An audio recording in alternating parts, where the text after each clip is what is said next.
Hey, the White House now defending the president's newly enacted immigration policy of easing the deportation of young illegal immigrants. But just last year, the president said changing the immigration laws was something he could not do. Listen. Some people want me to bypass Congress and change the laws on my own. Believe me, the idea of doing things on my own is very tempting. Not just on immigration reform. But that's not how our system works. That's not how our democracy functions.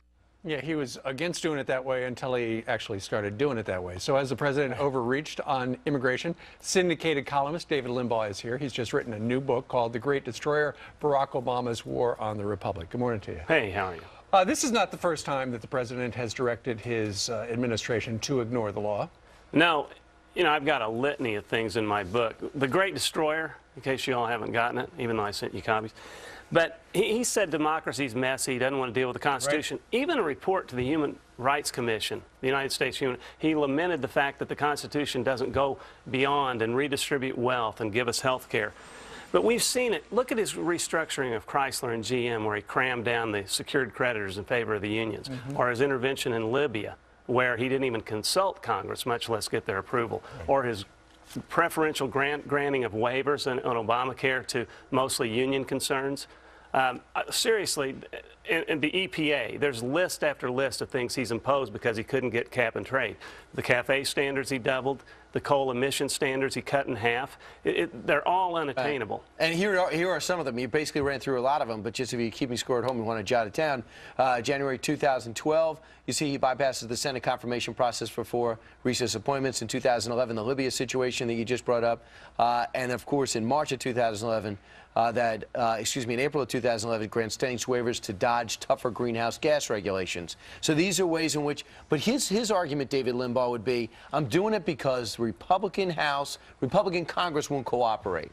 Yeah, I know, but that's always the way democracy is. We have checks and balances for a reason, and you're supposed to pass laws through the democratically elected Congress. And if you can't get it done, as he recognized a few months ago, you just can't do it until you get your Congress reelected. Right, but he's not changing the laws. All he's doing is he's asking his administration to enforce the laws a certain way.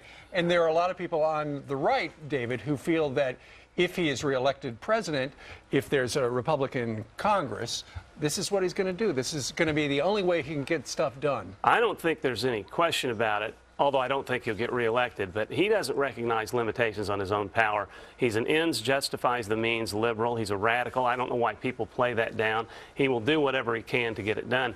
And when he faces reelection and he's brazenly doing these kind of things, playing to identity group politics in order to win the election, no telling what he'll do as a 4-year lame duck. And so far in Europe could be his undoing because if they tank, will tank for the economy. He was unable to move the international community to his way of thinking. Yeah, and yet he keeps going back to the well. The only thing he knows is government spending. Throw government spending, suppress the private sector. He doesn't believe in it. All right. The new book is called The Great Destroyer. David Limbaugh, we thank you very much. Thank you so much for having me, you guys. Thank you. Thank you.